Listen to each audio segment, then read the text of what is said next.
सासूबाई नमो नमः सासूबाई.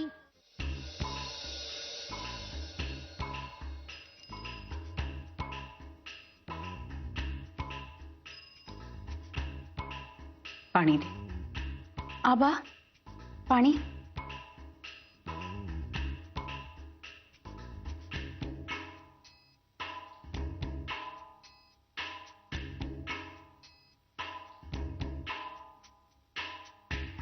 आणि आबा हे सुद्धा घ्या. काय? साखर तोंड गोड करायला. आबा कॉंग्रॅच्युलेशन, तुम्ही करोडपती झालात ना. कॅश जरा गप्प बसशील तर खूप चांगलं होईल. विघ्नेश, सेलिब्रेशन करायची वेळ आहे आणि तू मला गप्प कुठे बसायला सांगतोय. मी तर आता माझ्या सगळ्या मैत्रिणींना पार्टी देणार आहे. त्यांनाही कळायला हवं आम्ही श्रीमंत झालोय म्हणून. काय जळतील जळतील सगळ्या जळतील तुझ्यावर. वहिनी जळाव्यात म्हणून तर पार्टी ठेवणार आहे. आबा त्या पार्टीला तुम्ही सुद्धा यायचा. आबा तुम्ही ग्रेट आहात. काशी हो आबा म्हणजे तुमच्या मित्राने तुमच्या नावावर एवढी प्रॉपर्टी केली म्हणजे तुम्ही ग्रेटच आहात. हो ना, म्हणजे आता तुमची किंमत सगळ्यांना कळेल. अभिलाषा हा, आधी तुमच्यासाठी एक मोठी लांब लचक गाडी घेऊ आणि मग आमच्यासाठी. बस झालं, पुरे आता.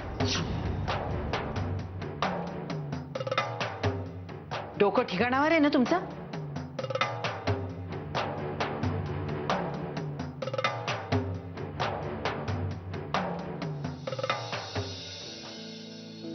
मुंबई, पुणे, नाशिक आणि कोल्हापूर इथल्या 17 बँक खात्यांमधली रोकड, या सर्व शहरांमध्ये असलेले एकंदर 6 बंगले, 50 एकर शेतजमीन, एवढं सगळं माझ्या नावावर करून मकरंद गेला. आणि म्हणूनच त्यांच्या मुलांना आत्ता त्यांची आठवण झाली का? गायत्री, मी त्यांच्या मुलांनी पाठवलेल्या नोटिशीला घाबरलेलो नाही. मी पेचात पडलोय.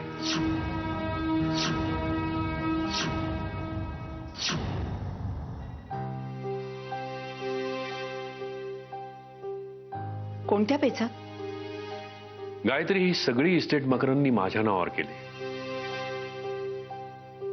या इस्टेटीमधलं मला काहीही नको आहे. पण मी जर आत्ता नाही म्हणालो तर ही सगळी इस्टेट त्याच्या मुलांच्या नावे होईल. आणि नेमकं हेच मकरंदला नको होत. तुम्ही म्हणताय ते बरोबर आहे. तुमच्या मित्राची पण बहुधा हीच इच्छा असावी.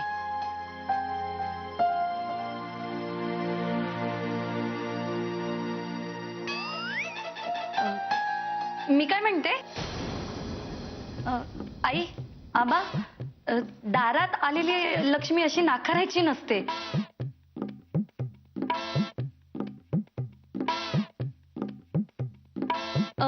मला असं वाटतं की आपण तिकडे. काशी, मी पुन्हा सासू झाले हे विसरलेस का?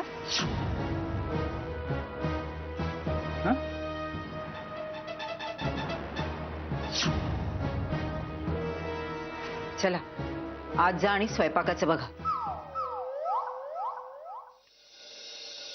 म्हणजे सासू सून नाटक संपलं?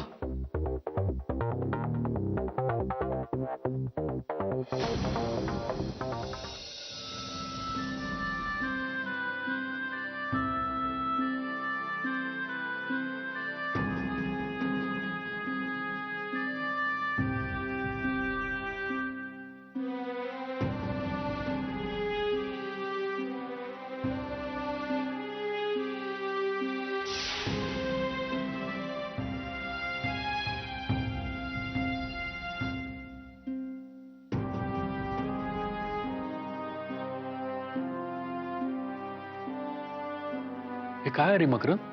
आठवणी. काही वस्तू आहेत माझ्या बालपणीच्या, काही फोटो आहेत तुझ्या सोबतचे,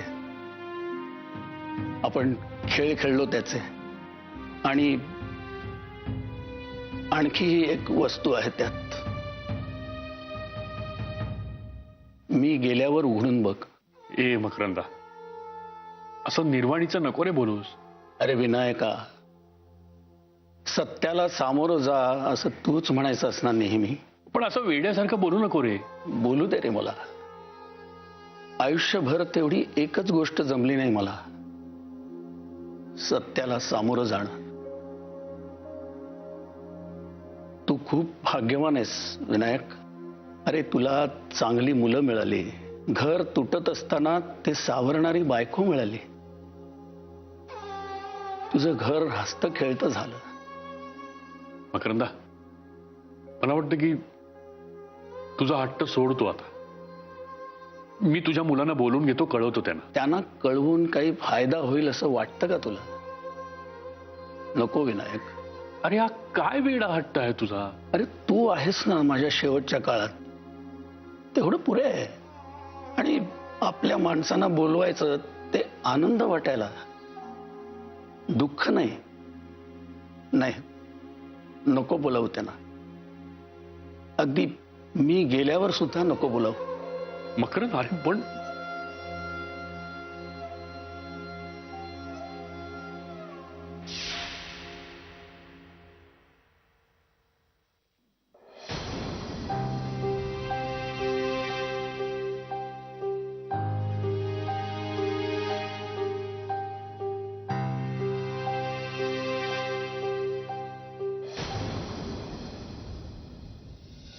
दादा,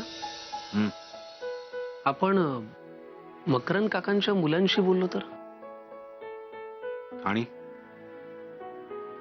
त्यांना सांगू की ही जी काही तुमची प्रॉपर्टी आहे, संपत्ती आहे, त्याच्यात आमच्या आबांना काही इंटरेस्ट नाहीये. ऋषी, आबा ऑफिस मधनं फोनवर बोलले ना त्याच्याशी? हो. काय झालं? आबांना कशी मदत करावी हेच कळत नाहीये. असं काय केलं की आबांना मदत होईल रे? आपण एक काम करूया, आपण सगळे मिळून बसून आबांची चर्चा करू. आपल्या चर्चेतनं त्यांना नक्कीच काहीतरी वे आउट मिळेल. काय वाटतं तुम्हाला? वे आउट करण्याची काहीच गरज नाही असं मला वाटतं. म्हणजे दादा, हे बघ, डोंट मिसअंडरस्टँड मी. बाबांच्या मित्रांनी म्हणजे मकरंद काकाने जे काही केले ते विचार करूनच केलं असणार नाही का? म्हणजे तुला काय म्हणायचंय की आबांनी ती सगळी प्रॉपर्टी स्वतःच्या नावावर करून घ्यावी? छे छे, मी असं म्हटलं का? मग माझं एवढंच म्हणणं आहे की मकरंद काकांच्या डेथविल मध्ये म्हणजे मृत्यूपत्रामध्ये जे काही लिहिले ते त्यांची शेवटची इच्छा आहे आणि ती आपण पूर्ण करायला हवी.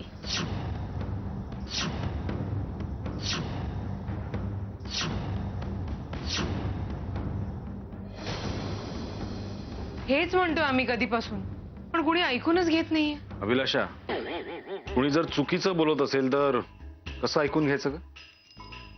यात चुकीचं काय आहे दादा? आबांच्या मित्रांनी ही प्रॉपर्टी आबांच्या नावावर करण्याआधी विचार केला नसेल असं म्हणायचंय का तुम्हाला? हो ना, त्यांच्या मुलांमध्ये काहीतरी वाईट गुण असतील म्हणून त्यांनी सगळी प्रॉपर्टी आबांच्या नावे केली. त्यांच्या इच्छेचा आपण मान राखायला नको का? शी इज ॲब्सोल्युटली राईट. म्हणजे वहिनी, तुम्ही अगदी बरोबर बोलताय. मला काय वाटतं, आपण काहीही करण्याआधी आबांच्या मित्रांनी म्हणजे मकरंद काकांनी असं का केलं असेल याचा तपास घ्यायला हवा. घ्या, म्हणजे देव आपल्या झोळीत नशिबाचं दान टाकायला बोलवतोय आणि आपण आपल्या झोळीतच का याचा अभ्यास करत बसलोय. वहिनी, हे असं दुसऱ्यांचं आपल्या नावावर काही करून घेणं हे खूप चुकीचं आहे. ऋषी, आपण चोरी करत नाही आहोत. आपल्याला जे हक्काने दिले ना ते आपण घेतोय फक्त, बस. आणि हे सगळं करताना मला नाही वाटत आपण काही चुकीचं करतोय. काय चूक आणि काय बरोबर हे ठरवणारे आपण कोण आहोत? ज्यांच्या नावावर ही प्रॉपर्टी झाली आहे ते काय चूक आणि काय बरोबर हे ठरवतील. त्यामुळे आबा जो निर्णय घेतील तो शेवटचा असेल.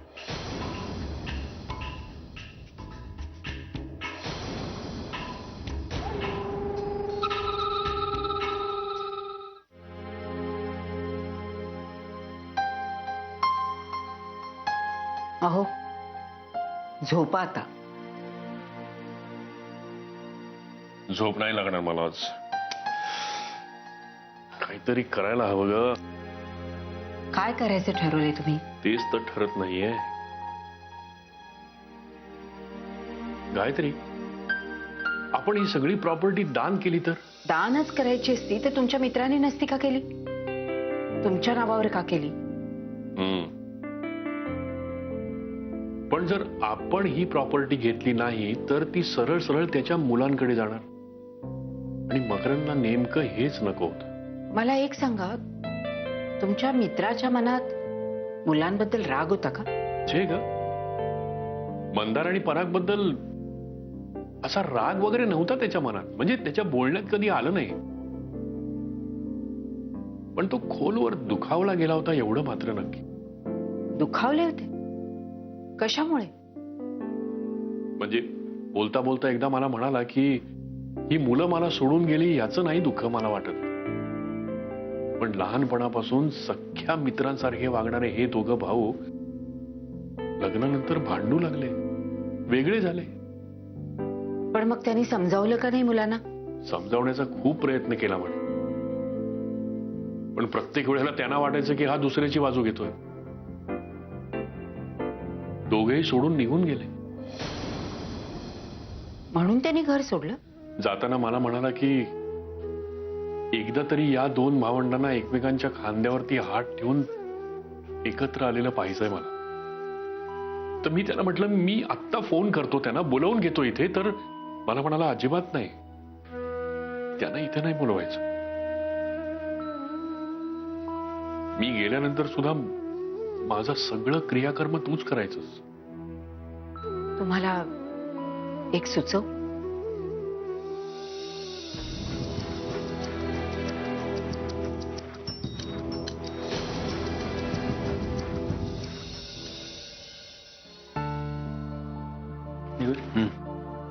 आबांशी काही बोलणं झालं तुझं त्यानंतर? काहीच नाही. Good morning Meera. Good morning. तुझं? नाही. चला. आबांशी काही बोलणं झालं? नाही. नंतर ते काल खोलीच्या बाहेर आलेच नाहीत. एक मिनिट. मीरा, हा? तुझं काही बोलणं झालं का आबांशी? नाही. आज सकाळी वॉकला पण नाही गेलेत आणि आई सकाळपासून दिसल्याच नाहीयेत. चहा. विघ्नेश, कॉफी. मी काय म्हणते, आपण त्यांना जाऊन सांगूया का? नाही म्हणजे उठा, सकाळ झालीये, सकाळ झालीये असं सांगूया का? मीरा, तू आई आणि आबांना नाश्ता देऊन ये जा. अहो त्या वकिलांना फोन लागला का? अगं 4 वेळा केला मगाचपासून. मी परत करून बघतो, जरा थांब.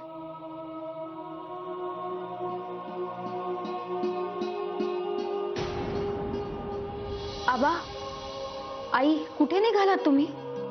आई, तुम्ही कुठे निघालात? आम्ही दोघं थोडे दिवसांसाठी बाहेर चाललो. अगं पण कुठे? अगं आणि किती दिवसांसाठी? किती दिवसांसाठी ते नाही सांगता येणार, पण तोपर्यंत घराची काळजी घ्या. Hello, advocate Deshpande. नमस्कार, मी विनायक रत्नपारखी बोलतोय. ओळखलात का? नाही, त्या दिवशी मला नोटीस पण. तोच तो. बरं ऐकून घ्या, मी ते मृत्यूपत्र परत करण्यासाठी फोन नाही केलाय. मी एवढंच सांगण्यासाठी फोन केलाय की मी मकरंदच्या श्रद्धा बंगल्यात राहायला जातोय.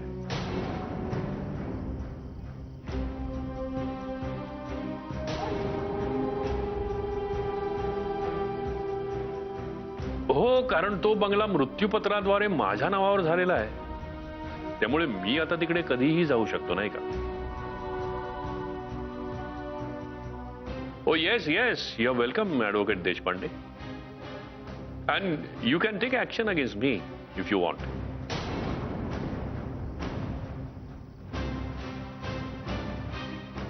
Thank you. Bye.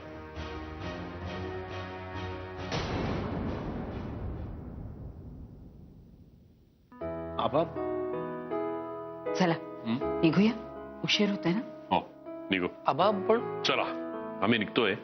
ऑफिसमध्ये जरा सगळं काम सांभाळा नीट. मी मधून मधून फोन करत राहीनच. हो चला.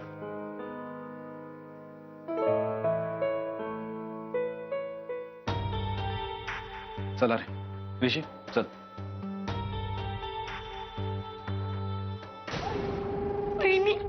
अभिनंदन तुला पण. प्रॉपर्टी बद्दल आईने आबांना पटवलेलं दिसतंय.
किती मोठा आहे नाही हा बंगला. तुम्ही आधी आलाय कधी?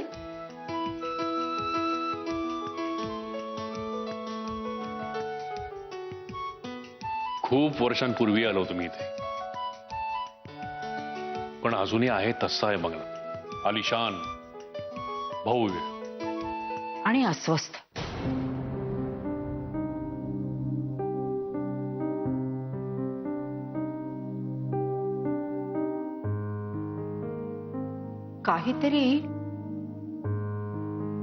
काहीतरी अस्वस्थता जाणवतीये या बंगल्यात. आणि खूप शांत आहे. पण ही शांतता अंगावर येणारी आहे. आत्ता माझ्या लक्षात आलं की मकरंद या घरातून का निघून गेला. गायत्री, हा मकरंद आणि ही त्याची 2 मुलं, पराग आणि मंदार. खूप जीव होता ना त्यांचा मुलांवर. खूप. पण खरं तर त्याचा जीव 2 गोष्टींवरती होता. एक म्हणजे त्याची मुलं आणि दुसरा हा बंगला. हा बंगला? इतर बंगले का नाही? कारण हा त्यानं घेतलेला पहिला बंगला. या बंगल्यात तो, त्याची मुलं राहिली, खेळली, बागडली, वाढली, इथेच भांडली आणि वेगळी झाली. म्हणूनच हा आलिशान बंगला असा उदास वाटतो. घर कितीही मोठं असो, ते घर बनतं घरातल्या प्रेमळ नात्यांमुळे. ऍडव्होकेट देशपांडे बोला. कुठे आहात? कुठे म्हणजे काय, माझ्या घरी. बरं झालं तुम्ही माझं ऐकलं आणि तुम्ही घरातच थांबलात ते. नाही, तुमची काहीतरी ऐकण्यामध्ये चूक होतीये. मी इथे आहे मुंबईत, माझ्या घरी श्रद्धा बंगल्यावर. हे बघा, तो बंगला तुमचा नाहीये. That property belongs to my client and you are prosecuting it. No, I am not.